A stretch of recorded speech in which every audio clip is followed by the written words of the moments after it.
कृष्णाय वासुदेवाय हरे परमात्मने प्रणतः क्लेशनाशाय गोविंदाय नमो नमः। हरे कृष्णा। जय श्री हरि। आप सभी भक्तों का दिन शुभ और मंगलमय हो। भगवान का आशीर्वाद आप सभी भक्तों पर सदा सर्वदा बना रहे। आज हम आषाढ़ मास महात्म्य के 27वें अध्याय का रसपान करेंगे और साथ ही माता पार्वती और भोलेनाथ की एक बहुत ही सुंदर कहानी को सुनेंगे। तो आइए अपने मन में अपने इष्ट अपने गुरुदेव का ध्यान करते हुए आज की कथा का रसपान करते हैं। जय श्री गणेश। हे प्रिय भक्तों, एक समय की बात है। माता पार्वती और भोलेनाथ पृथ्वी पर भ्रमण करने के लिए आए। पृथ्वी पर आते ही माता पार्वती की नजर एक गरीब पति पत्नी पर पड़ी, जो अपनी गरीबी से बहुत ही दुखी थे। पति अपनी पत्नी से बोल रहा था कि मुझे तो कुछ भी समझ नहीं आता कि हमारी गरीबी के दिन कब दूर होंगे। हमारा जो पड़ोसी है उसने कल ही एक बहुत बड़ी और बहुत ही सुंदर नई दुकान खरीदी है, जिससे उसको खूब अच्छी आमदनी हो रही है। पत्नी बोली, हे पतिदेव, सबका भाग्य एक जैसा नहीं होता। उसके भाग्य में अमीर होना लिखा था, हमारे में नहीं लिखा है। यह सब भगवान की इच्छा के अनुसार ही होता है। पता नहीं हमारे अच्छे दिन कब आएंगे, प्रभु की कृपा हम पर कब होगी। ना जाने कौन से बुरे कर्मों की सजा हमें मिल रही है। यह सुनकर माता पार्वती भोलेनाथ से बोली, हे शिव शंभो, आप चाहें तो एक पल में इन्हें अमीर बना सकते हैं। फिर महादेव जी माता पार्वती जी से बोले, हे प्रिय, इन लोगों के भाग्य में अभी अमीर बनना नहीं लिखा है। ऐसा कहकर महादेव जी और माता पार्वती जी आगे चल पड़े। आगे चले तो माता पार्वती की नजर एक अमीर साहूकार और उसकी पत्नी पर पड़ी।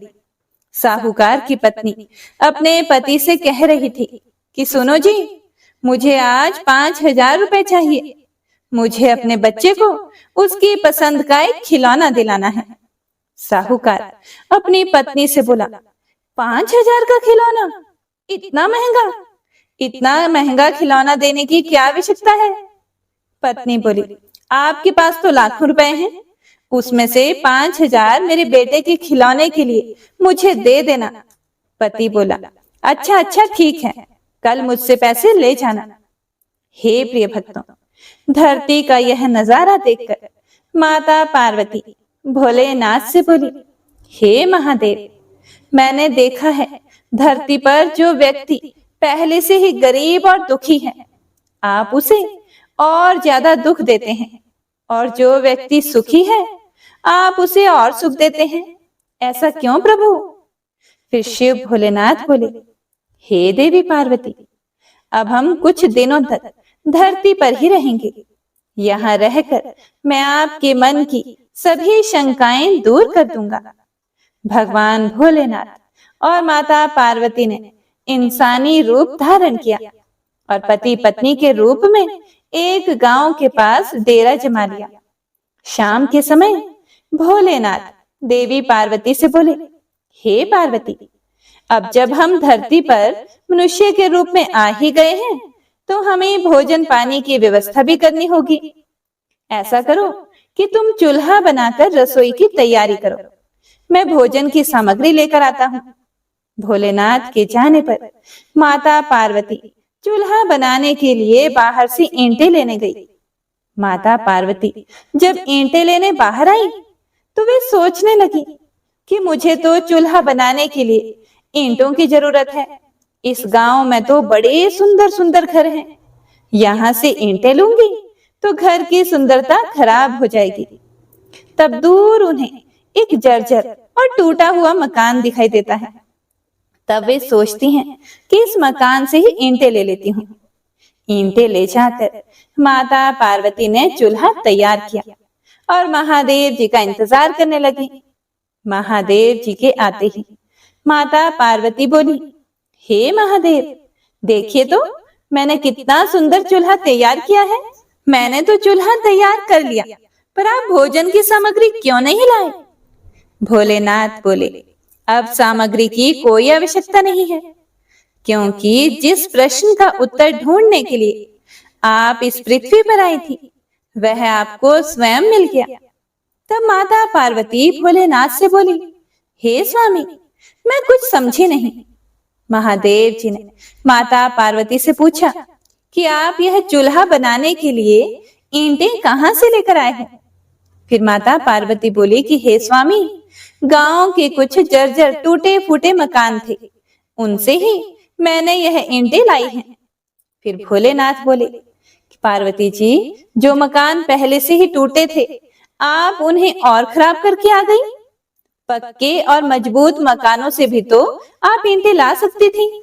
फिर माता पार्वती बोली, लेकिन हे प्रभु, उन घरों के लोगों ने तो अपने घरों का रख रखाव बहुत ही अच्छी तरह से किया है। उनकी सुंदरता को खराब करना मुझे अच्छा नहीं लगा। फिर महादेव बोले, हे देवी पार्वती, आपके पूछे हुए प्रश्न का उत्तर भी यही है। जिन लोगों ने अपने जीवन को अच्छे कर्मों से सुंदर बना रखा है, उन्हें दुख कैसे मिल सकता है? इस संसार में हर मनुष्य अपने कर्मों का फल भोगता है। सभी के पास सब कुछ नहीं होता। मनुष्य के पिछले जन्मों का कर्म उसे इस जन्म में भुगतना ही पड़ता है। भगवान भोलेनाथ की इस बात को सुनकर और अपने प्रश्नों का उत्तर पाकर देवी पार्वती भोलेनाथ के साथ कैलाश पर्वत पर लौट जाती हैं।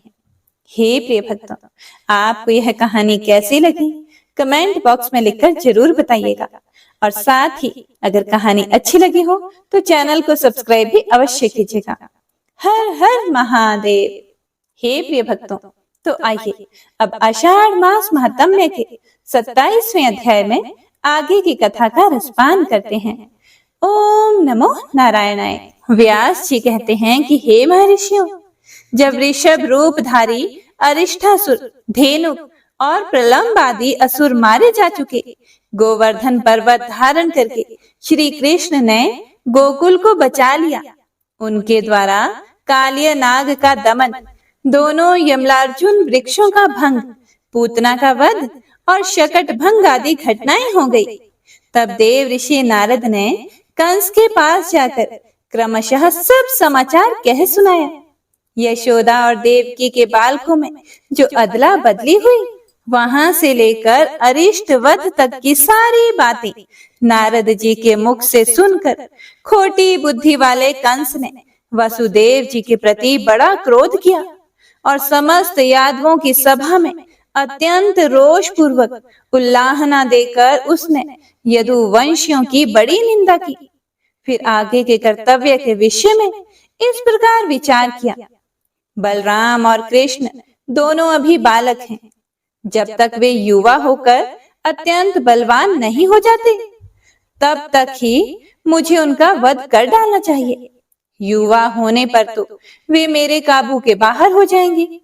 यहाँ पराक्रमी चाणूर और बलवान मुष्टिक दोनों पहलवान मौजूद हैं। इनके द्वारा मल्ल युद्ध में उन दोनों मतवाले बालकों को मरवा डालूंगा।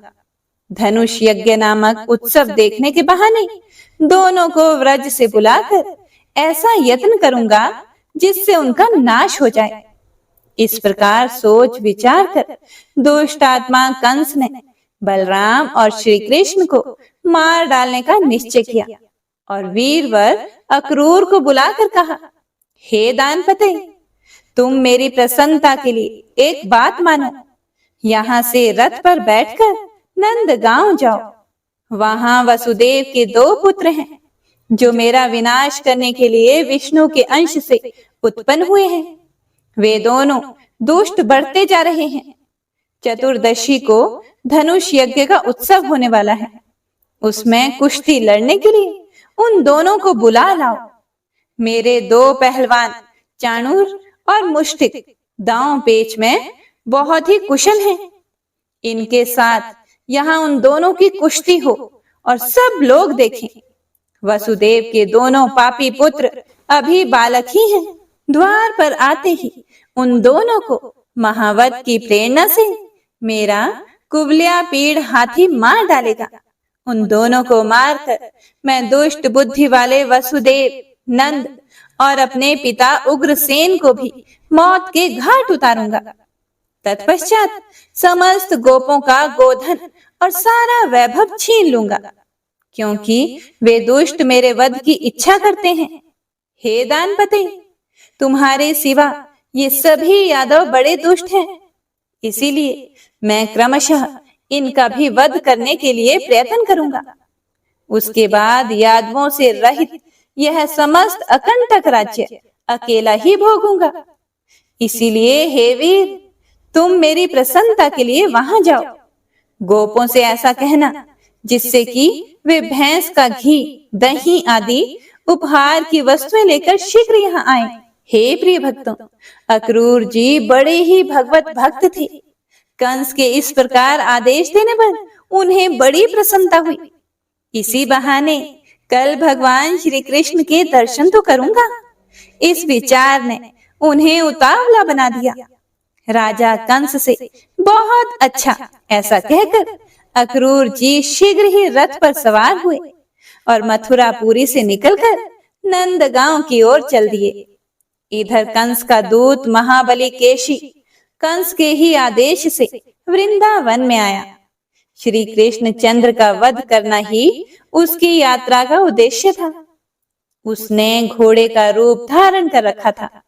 वह अपनी टापों से पृथ्वी को खोदता, गर्दन के बालों से बादलों को उड़ाता तथा वेग से उछलकर चंद्रमा और सूर्य के भी मार्ग को लांघता हुआ गोपों के समीप आया। उसके हिंसने के शब्द से समस्त गोप और गोपांगनाएं भयभीत होकर भगवान गोविंद की शरण में गई। उनकी त्राही त्राही की पुकार सुनकर भगवान श्री कृष्ण जल पूर्ण मेघ की गर्जना के समान गंभीर वाणी में इस प्रकार बोले, हे गोपालगण, इस केशी से डरने की आवश्यकता नहीं है। आप लोग तो गोप जाति के हैं। इस तरह भय से व्याकुल होकर अपने विरोचित पराक्रम का लोप क्यों कर रहे हैं? अरे, इस दैत्य में शक्ति ही कितनी है, यह हमारा क्या कर लेगा? यह तो जोर जोर से हिन हिना कर केवल आतंक फैला रहा है। इस पर तो दैत्यों की सेना सवारी करती है। यह दुष्ट अश्व व्यर्थ ही उछल कूद मचा रहा है। ग्वालों से ऐसा कहकर भगवान ने उस दैत्य से कहा, अरे ओ दुष्ट, इधर आ, मैं कृष्ण हूँ। जैसे पिनाकधारी वीरभद्र ने पूषा के दांत तोड़ दिए थे, उसी तरह मैं भी तेरे सारे दांत गिरा देता हूँ। ऐसा कहकर भगवान श्री कृष्ण केशी के सामने गए। वह दैत्य भी मुंह फैलाकर उनकी ओर दौड़ा। श्री कृष्ण ने अपनी बाह को बढ़ाकर दुष्ट केशी के मुख में घुसेड़ दिया। उससे टकराकर केशी के सारे दांत शुभ्र मेघ खंडों की भांति छिन्न भिन्न हो गए। श्री कृष्ण की भुजा केशी के शरीर में बढ़ती ही चली गई। जैसे अवहेलना पूर्वक उपेक्षा किया हुआ रोग धीरे धीरे बढ़कर विनाश का कारण बन जाता है, वैसे ही वह भुजा भी उस दैत्य की मृत्यु का साधन बन गई। उसके जबड़े फट गए। वह मुख से फेन और रक्त फेंकने लगा। नस नाड़ियों के बंधन टूट जाने से उसके दोनों जबड़े विलग हो गए। वह लीद और पेशाब करता हुआ धरती पर पैर पटकने लगा। उसका सारा शरीर पसीने से तर हो गया और वह थक कर प्राणों से हाथ धो बैठा। उसकी सारी हलचल समाप्त हो गई। जैसे बिजली गिरने से किसी वृक्ष के दो टुकड़े हो जाते हैं, उसी प्रकार श्री कृष्ण की भुजा से वह महाभयंकर असुर दो टुकड़े होकर गिर पड़ा। केशी को मारने से श्री कृष्ण के शरीर में कोई थकावट नहीं हुई। वे स्वस्थ रूप से हंसते हुए वहीं खड़े रहे। उस दैत्य के मारे जाने से गोप और गोपियों को बड़ी प्रसन्नता हुई। वे श्री कृष्ण को सभी ओर से घेर कर आश्चर्यचकित होकर उनकी स्तुति करने लगी। इसी समय देव ऋषि नारद बड़ी उतावली के साथ वहां आए और बादलों में स्थित हो गए। केशी को मारा गया देखकर वे हर्ष से फूले नहीं समाते थे। नारद जी बोले, हे जगन्नाथ, आपको धन्यवाद है। हे अच्युत, आपने खेल ही खेल में इस केशी को मार डाला। यह देवताओं को बड़ा क्लेश दिया करता था। हे मधुसूदन, आपने इस अवतार में जो जो महान कर्म किए हैं उनसे मेरे मन को बड़ा आश्चर्य और संतोष हुआ है। यह अश्वरूपधारी दैत्य जब गर्दन के बालों को हिलाते और हिनहिनाते हुए आकाश की ओर देखता था, उस समय देवराज इंद्र और संपूर्ण देवता भी थर्रा उठते थे।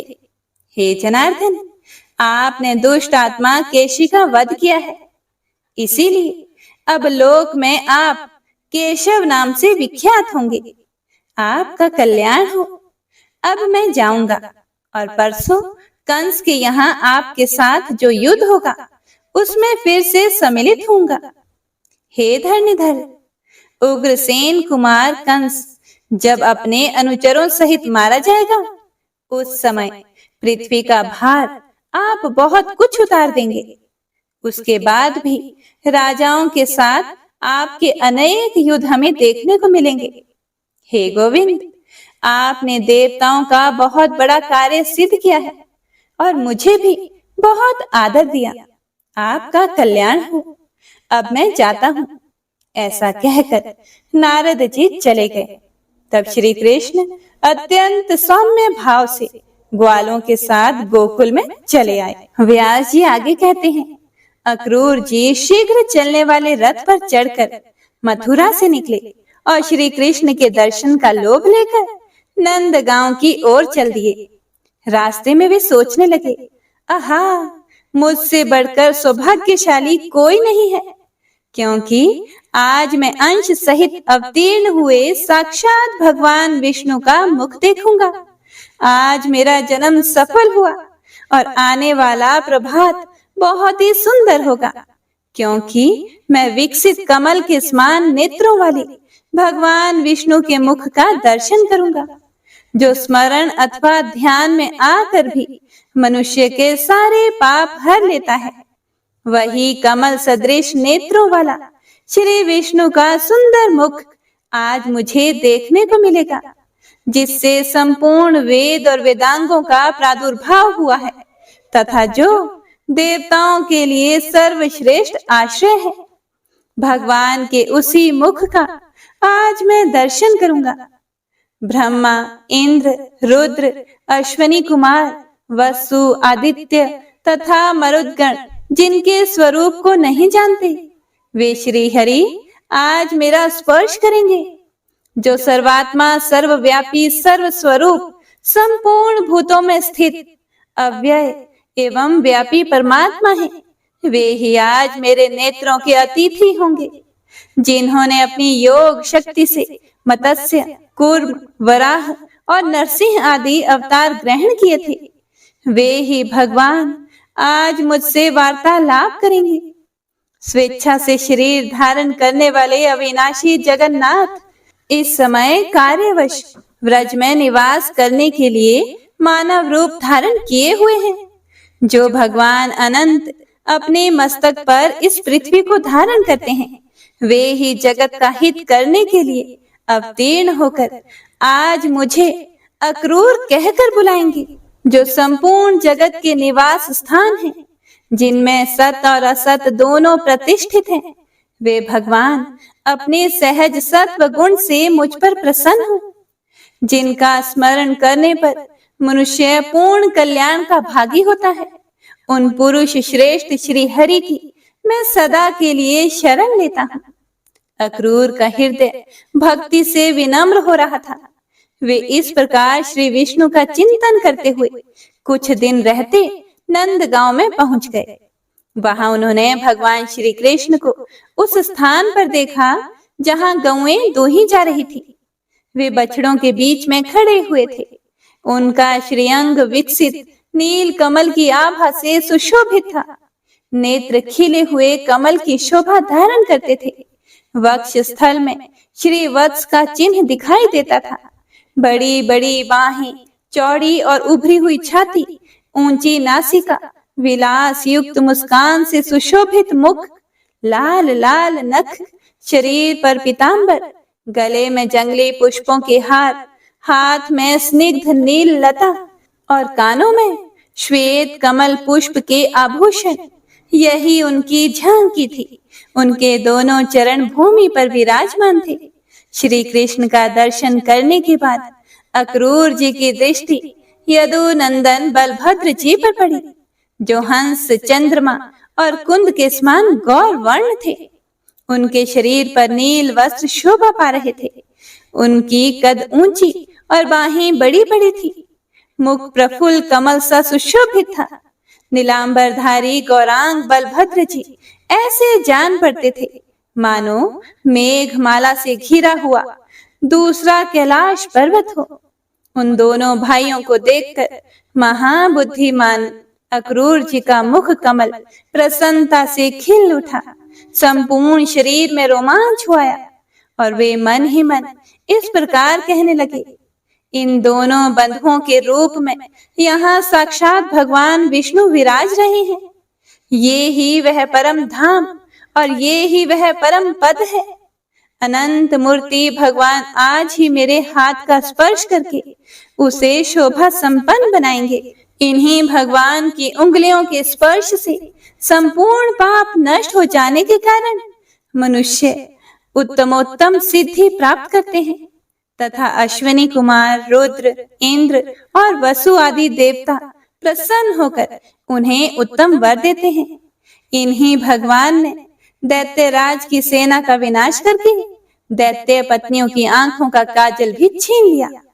राजा बलि ने जिनके हाथ में संकल्प का जल छोड़कर रसातल में रहते हुए भी मनोहर स्वर्गीय भोग प्राप्त कर लिए, तथा देवराज इंद्र ने जिनकी आराधना करके एक मनवंतर के लिए देवलोक का अखंड साम्राज्य प्राप्त किया, वे ही भगवान कंस के साथ रहने के कारण निर्दोष होते हुए भी दोष के पात्र बने हुए मुझ अक्रूर का क्या आदर ना करेंगे। जो साधु पुरुषों से बहिष्कृत हैं, उसके जन्म को धिक्कार है। भगवान श्री हरि ज्ञान स्वरूप हैं, परिपूर्ण सत्व के पुंज हैं, सभी प्रकार के दोषों से रहित हैं, अव्यक्त हैं और समस्त प्राणियों के हृदय में विराजमान है। जगत में कौन सी ऐसी वस्तु है जो उन्हें ज्ञात ना हो। इसीलिए मैं भक्ति से विनीत होकर आदि, मध्य और अंत से रहित अजन्मा पुरुषोत्तम भगवान विष्णु के अंशावतार तथा ईश्वरों के भी ईश्वर श्री कृष्ण की शरण में जाता हूँ। इस प्रकार विचार करते हुए वे भगवान श्री कृष्ण के पास गए और मैं यदुवंशी अक्रूर हूँ ऐसा कहकर उनके चरणों में गिर पड़े। भगवान ने भी ध्वजा, वज्र और कमल आदि चिन्हों से सुशोभित अपने कर कमल द्वारा उनका स्पर्श किया और उन्हें खींचकर प्रेम पूर्वक गाढ़ आलिंगन दिया। फिर बलराम और श्री कृष्ण ने उनसे बातचीत की और उन्हें साथ ले जाकर अपने भवन में चले गए। परस्पर प्रणाम आदि के बाद अक्रूर ने दोनों भाइयों के साथ बैठकर भोजन किया और यथा योग्य उनसे सभी बातें निवेदन की। दुरात्मा दानव कंस ने वसुदेव जी और देवकी को जिस प्रकार धमकाया था, उग्रसेन के प्रति जैसा उसका बर्ताव था और जिस उद्देश्य से कंस ने उन्हें व्रज में भेजा था, वह सब विस्तार के साथ कह सुनाया। यह सुनकर भगवान श्री कृष्ण ने कहा, ये सभी बातें मुझे ज्ञात हैं। इस विषय में जो उचित कर्तव्य है उसे मैं करूंगा। आप अन्यथा विचार ना करें। कंस को मारा गया ही समझें। मैं बलराम जी सहित कल आपके साथ मथुरा चलूंगा। बड़े बूढ़े गोप भी भेंट की बहुत सी सामग्री लेकर जाएंगे। हे वीर, आप किसी भी प्रकार की चिंता ना करें, आराम से यहाँ रात बिताएं।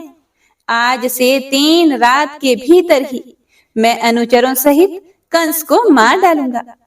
उसके बाद गोपों को मथुरा चलने का आदेश देकर अक्रूर, श्री कृष्ण तथा बलराम जी नंद के घर में सोए।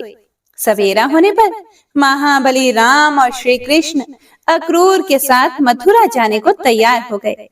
यह देखकर गोपियों के नेत्रों में आंसू भर आए। वे चिंता से इतनी दुर्बल हो गई कि उनके कंगन और बाजूबंद खिसक खिसक कर गिरने लगे। वे दुख से पीड़ित होकर लंबी सांस लेती हुई एक दूसरे से कहने लगी, हे सखी, गोविंद मथुरा जाते हैं। वहां जाकर वे इस गोकुल में फिर क्यों आने लगे? वहां तो अपने कानों द्वारा नगर की स्त्रियों के मधुर वार्तालाप का रस पान करेंगे। नगर की नारियों के विलासपूर्ण वचनों में जब इनका मन आसक्त हो जाएगा, तब फिर गांव की रहने वाली इन गंवार गोप गोपियों की ओर उनका झुकाव कैसे हो सकेगा? हाय, श्री हरि संपूर्ण ब्रज के प्राण थे। इन्हें छीनकर दुरात्मा और निर्दयी विधाता ने हम गोपियों पर निष्ठुर प्रहार किया है। नगर की युवतियां भाव भरी मुस्कान के साथ बात करती हैं। उनकी गति में लालित्य है। वे कटाक्षपूर्ण नेत्रों से देखती हैं। इसीलिए ये हम लोगों के पास क्यों आने लगे? यह देखो, गोविंद रथ पर बैठकर मथुरा जाते हैं। क्रूर अक्रूर ने उन्हें चकमा दिया है।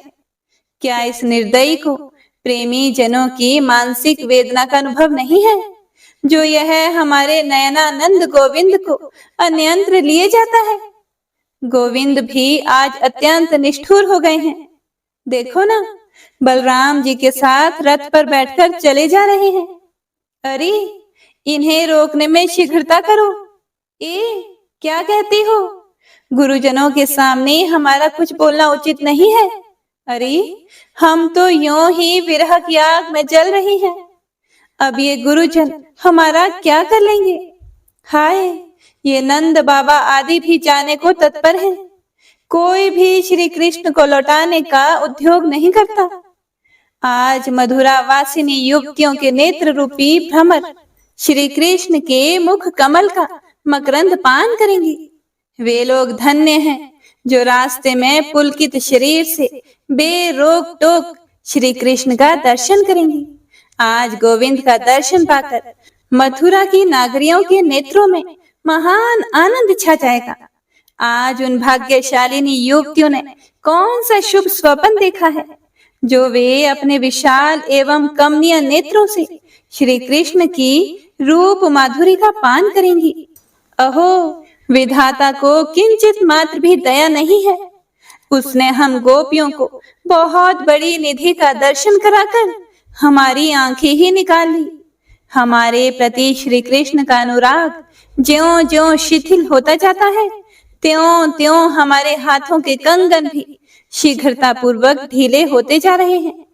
अक्रूर का हृदय बहुत ही क्रूर है। वह घोड़ों को बहुत जल्दी जल्दी हाँकता है। हम जैसी आर्त स्त्रियों पर उसे छोड़ किसको दया नहीं आएगी? अरे, वह देखो, श्री कृष्ण के रथ की धूल बहुत ऊंचे पर दिखाई देती है। हाय, अब वह धूल भी नहीं दिखाई देती।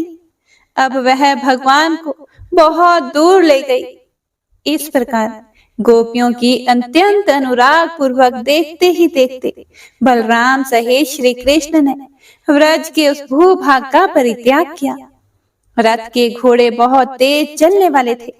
इसीलिए बलराम, अक्रूर और श्री कृष्ण दोपहर होते होते ही मथुरा के समीपवर्ती यमुना तट पर पहुंच गए। ओम नमो नारायणाय।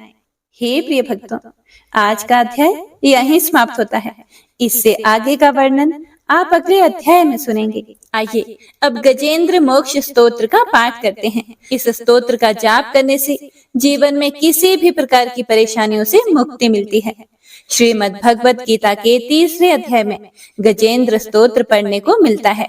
इस स्तोत्र में हाथी और मगरमच्छ के साथ हुए युद्ध का वर्णन किया गया है और गजेंद्र जब युद्ध से हार जाता है तो भगवान श्री हरि विष्णु का ध्यान करके उनकी स्तुति करता है और उसकी स्तुति से प्रसन्न होकर भगवान श्री हरि विष्णु आते हैं और उसे मोक्ष प्रदान करते हैं और हे प्रिय भक्तों, इस पाठ को करते समय अगर हम अपने मन में यह भावना रखें कि हे श्री हरि विष्णु, हे मेरे प्रभु, जिस प्रकार से आपने गजेंद्र को परेशानी से बाहर निकाला, उसी प्रकार से हमें भी हमारी परेशानियों से बाहर निकालिए, तो यकीन मानिए निश्चित ही भगवान श्री हरि विष्णु हमारी मदद स्वयं करते हैं। तो आइए अब सच्चे मन से भगवान श्री हरि विष्णु का ध्यान करके इस परम कल्याणकारी स्तोत्र का पाठ करते हैं। जय श्री हरि विष्णु। शुक जी ने कहा कि बुद्धि के अनुसार पिछले अध्याय में वर्णन किए गए रीति से अपने मन को नियंत्रित करके और हृदय को स्थिर करके गजेंद्र अपने पिछले जन्म में याद किए गए सर्वोच्च कार्य और बार बार जप किए जाने वाले स्तोत्र का जाप करने लगा।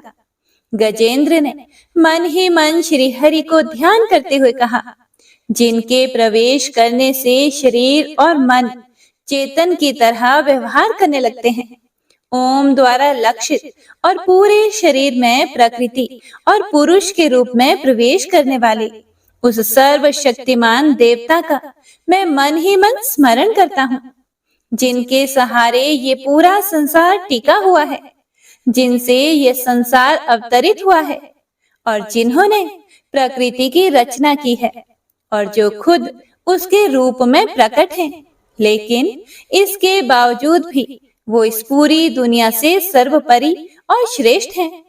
ऐसे अपने आप और बिना किसी कारण के भगवान की मैं शरण में जाता हूँ और अपने संकल्प शक्ति के बल पर अपने ही स्वरूप में रचित और सृष्टि काल में प्रकट एवं प्रलय में अप्रकट रहने वाले इस शास्त्र प्रसिद्धि प्राप्त कार्य कारण रूपी संसार को, जो बिना कुंठित दृष्टि के साक्ष्य रूप में देखते रहने पर भी लिप्त नहीं होते, चक्षु आदि प्रकाशकों के परम प्रकाशक प्रभु, आप मेरी रक्षा करें।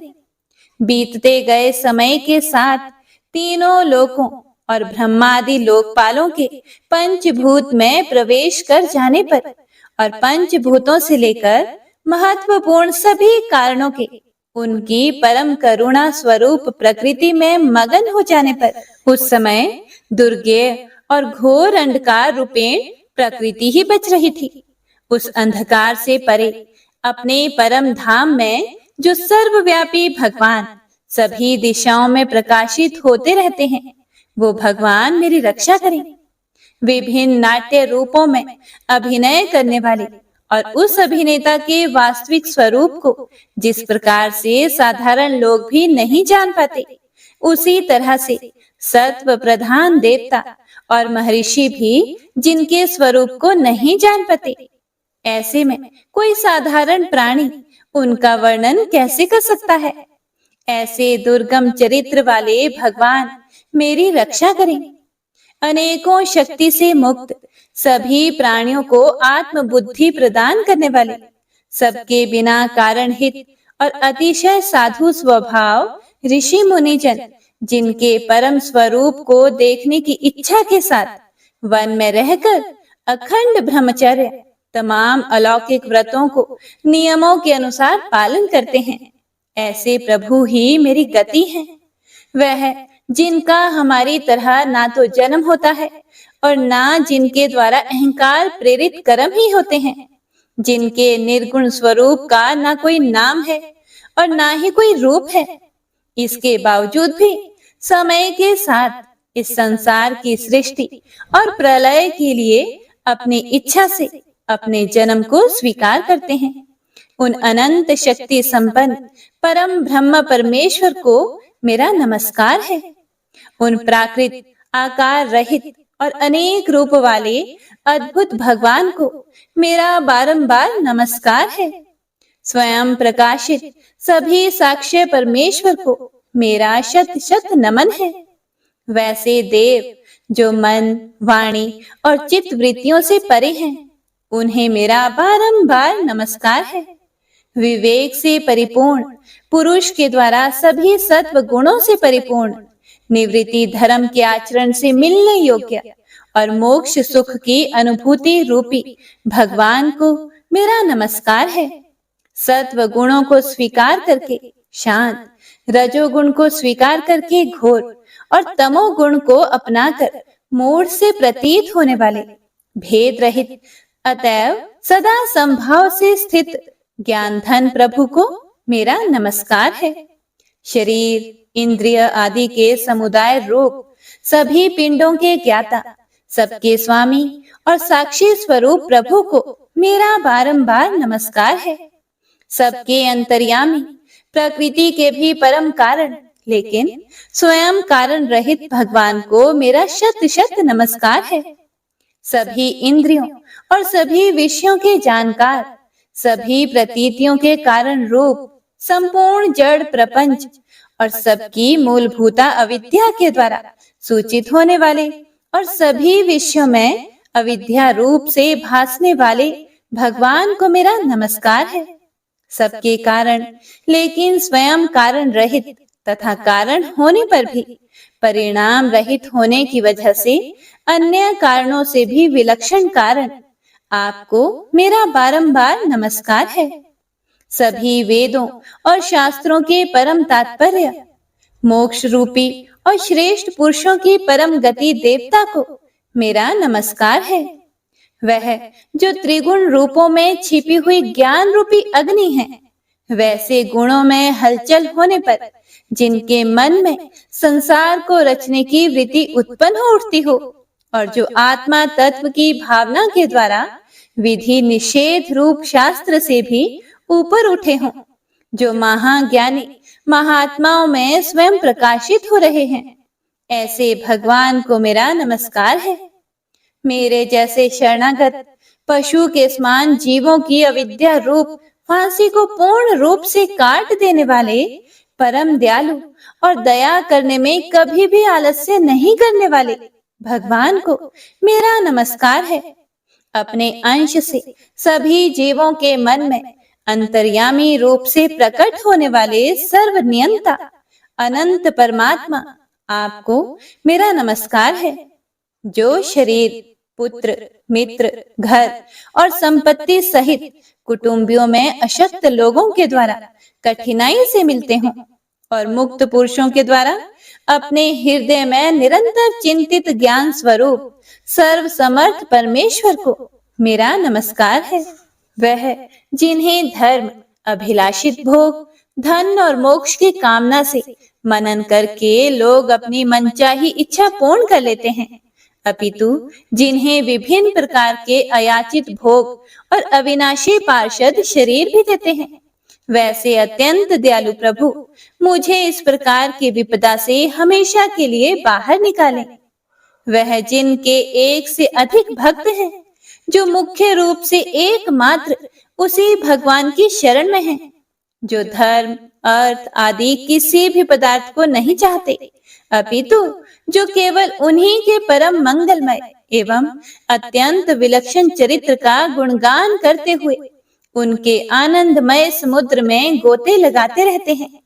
उन अविनाशी, सर्वव्यापी, सर्वमान्य ब्रह्मादि के भी नियामक अभक्तों के लिए भी हमेशा प्रकट होने वाले, भक्ति योग द्वारा प्राप्त अत्यंत निकट होने पर भी माया के कारण अत्यंत दूर महसूस होने वाले, इंद्रियों के द्वारा अगम्य और अत्यंत दुर्विज्ञ, अंत रहित लेकिन सभी के आदि कारक और सभी तरफ से परिपूर्ण उन प्रभु की मैं स्तुति करता हूँ।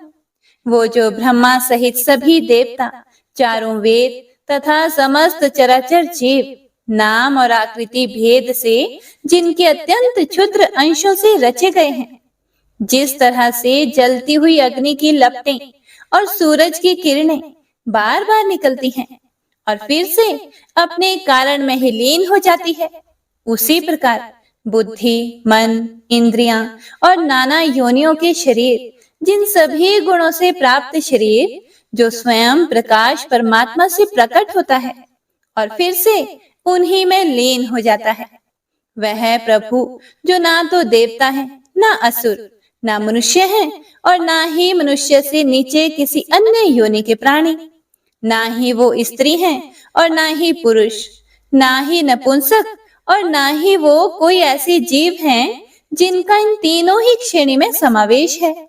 वो ना तो गुण है, ना कर्म, वो ना ही कार्य है और ना ही कारण। इन सभी योनियों का निषेध होने पर जो बचता है वही उनका असली रूप है और वे ही सब कुछ हैं। ऐसे प्रभु मेरा उत्थान करने के लिए प्रकट हो। अब मैं इस मगरमच्छ के चंगुल से आजाद होने के बाद जीवित नहीं रहना चाहता। इसकी वजह ये है कि मैं सभी तरफ से अज्ञानता से ढके इस हाथी के शरीर का क्या करूं?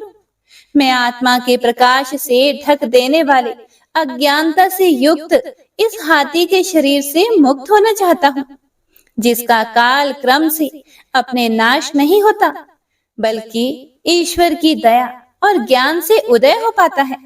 इस प्रकार से मोक्ष के लिए लालायित संसार के रचयिता स्वयं संसार के रूप में प्रकट, लेकिन संसार से परे, संसार में एक खिलौने की भांति खेलने वाले, संसार में आत्म रूप से व्याप्त अजन्मा सर्वव्यापी एवं प्रापत्य वस्तुओं में सर्वश्रेष्ठ श्री हरि का केवल स्मरण करता हूँ और उनकी शरण में जाता हूँ, जिन्होंने भगवत भक्ति रूपी योग के द्वारा कर्मों को जला डाला है, जिन्हें समस्त योगी ऋषि अपने योग के द्वारा अपने शुद्ध हृदय में प्रकट देखते हैं।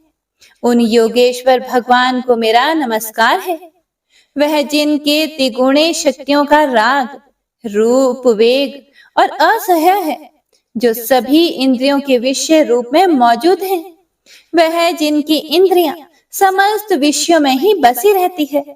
ऐसे लोगों को जिनको मार्ग मिलना भी संभव नहीं है, वैसे शरणागत एवं अपार शक्तिशाली वाले भगवान आपको मेरा बारंबार नमस्कार है। जिनकी अविद्या नाम के शक्ति के कार्य रूप अहंकार से ढके हुए हैं, वह जिनके रूप को जीव समझ नहीं पाते हैं, ऐसे अपार महिमा वाले भगवान की मैं शरण लेता हूँ। हे प्रिय भक्तों, श्री सुखदेव जी कहते हैं कि वह जिसने पूर्व प्रकार से भगवान के भेद रहित सभी निराकार रूप का वर्णन किया था, उस गजराज के करीब जब ब्रह्मा आदि अन्य कोई भी देवता नहीं आए, जो अपने विभिन्न प्रकार के विशेष विग्रहों को ही अपना रूप मानते हैं, ऐसे में साक्षात विष्णु जी, जो सभी के आत्मा होने के कारण सभी देवताओं के रूप हैं, तब वह वहां पर प्रकट हुए। गजराज को इस प्रकार से दुखी देखकर और उसके पढ़े गए स्तुति को सुनकर चक्रधारी प्रभु इच्छानुसार वेग वाले गरुड़ की पीठ पर सवार होकर सभी देवों के साथ उस स्थान पर पहुंचे जहां वह गज था। गज अर्थात हाथी था। सरोवर के अंदर महाबलशाली मगरमच्छ द्वारा जकड़े और दुखी उस हाथी ने आसमान में गरुड़ की पीठ पर बैठे और हाथों में चक्र लिए भगवान श्री हरि विष्णु को आते हुए जब देखा, तो वह अपनी सूंड में पहले से ही उनकी पूजा के लिए रखे कमल के फूल को श्री हरि पर बरसाते हुए कहने लगा, सर्व पूज्य भगवान श्री हरि नारायण, आपको मेरा प्रणाम है। सर्व पूज्य भगवान श्री हरि, आपको मेरा नमस्कार है। लाचार हाथी को पीड़ित देखकर श्री हरि विष्णु गरुड़ से नीचे उतरकर सरोवर में उतर आए और वह दया से प्रेरित होकर ग्राह सहित उस गज को तुरंत ही सरोवर से बाहर निकाल आए और देवताओं के देखते ही देखते अपने चक्र से मगरमच्छ के गर्दन को काट दिया और हाथी को उस पीड़ा से बाहर निकाल लिया। तो इसी के साथ गजेंद्र मोक्ष स्तोत्र संपूर्ण हुआ। तो सभी एक बार प्रेम से बोलिए, भगवान श्री हरि विष्णु की जय। बंशी शोभित कर मधुर नील जलद तन श्याम, अरुण अधर जनु बिंब फल नयन कमल अभिराम, पूर्ण इंद्र अरविंद मुख पीतांबर शुभ साज, जय मन मोहन मदन छवि कृष्ण चंद्र महाराज। जय यदुनंदन जय जगवंदन, जय वसुदेव देवकी नंदन, जय यशोदासुत नंद दुलारे, जय प्रभु भक्तन के दृग तारे, जय नटनागर नागनथैया, कृष्ण कन्हैया धेनु चरैया, पुनि नख पर प्रभु गिरिवर धारो, आओ दीनन कष्ट निवारो, वंशी मधुरे अधर धर तेरे, होवे पूर्ण मनोरथ मेरी, आओ हरि पुनि माखन चाखो, आज लाज भारत की राखो, गोल कपोल चिबुक करुणारे, मृदु मुस्कान मोहिनी डारे, रंजित राजीव नयन विशाला, मोर मुकुट वैजंती माला, कुंडल श्रवण पीत पटाछे, कटि किंकणी काछन काछे, नील जलज सुंदर तनु सोहे, छवि लखि सुर नर मुनि मन मोहे, मस्तक तिलक अलक घुंघराले, आओ कृष्ण बांसुरी वाले, करि पय पान पूत नहीं तार्यो, अका बका का सुर मार्यो, मधुवन जलत अग्नि जब ज्वाला, भय शीतल लखि तहि नंद लाला, सुरपति जब ब्रज चढ़े और साई, मोसर धार वारी वर्षाई, लगत लगत ब्रज चहन बहायो, गोवर्धन नख धारी बचायो, लखी यशोदा मन ब्रह्म अधिकाई, मुख मह 14 भुवन दिखाई, दुष्ट कंस अति उधम मचायो, कोटि कमल जब फूल मंगायो, नाथी काली यही तब तुम लीन है, चरण चिन्ह दई निर्भय कीन है, करि गोपिन संग रास विलासा, सबकी पूर्ण करी अभिलाषा, केतिक महासुर संहार्यो, कंस ही केस पकड़ी दई मार्यो, मात पिता की बंदी छुड़ाई, उग्रसेन कहा राज दिलाई, मही से मृतक चाहो सुत लायो, मातु देव की शोक मिटायो, भौमासुर मुरे दैत्य सहारी, लाए 18 सहस कुमारी, दई भी नहीं तृण चीर सहारा, जरा सिंधु राक्षस का हमारा, असुर बकासुर आदिक मार्यो, भक्तन के तब कष्ट निवार्यो, दीन सुदामा के दुख टार्यो, तंदुल 3 मूठ मुख डार्यो,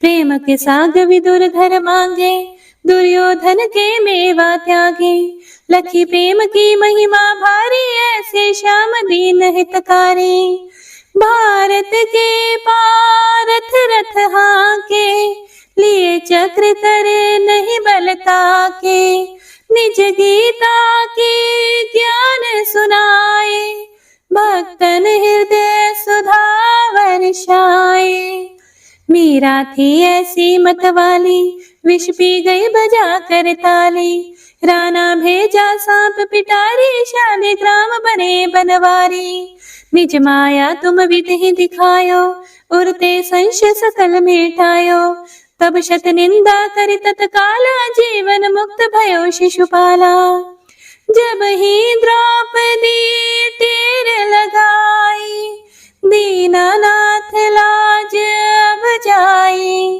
तुरत ही वसन बने नंदलाला, बढ़े चीर भई अरि मोह काला, असनाथ के नाथ कन्हैया, डूबत भंवर बचावत नैया, सुंदर दास आसुर धारी, दया दृष्टि कीजिए बनवारी, नाथ सकल मम कुमति निवारो, क्षमहु बेगी अपराध हमारो, खोलो पट अब दर्शन दीजिए, बोलो कृष्ण कन्हैया की जय, बोलो कृष्ण कन्हैया की जय, बोलो कृष्ण कन्हैया की जय।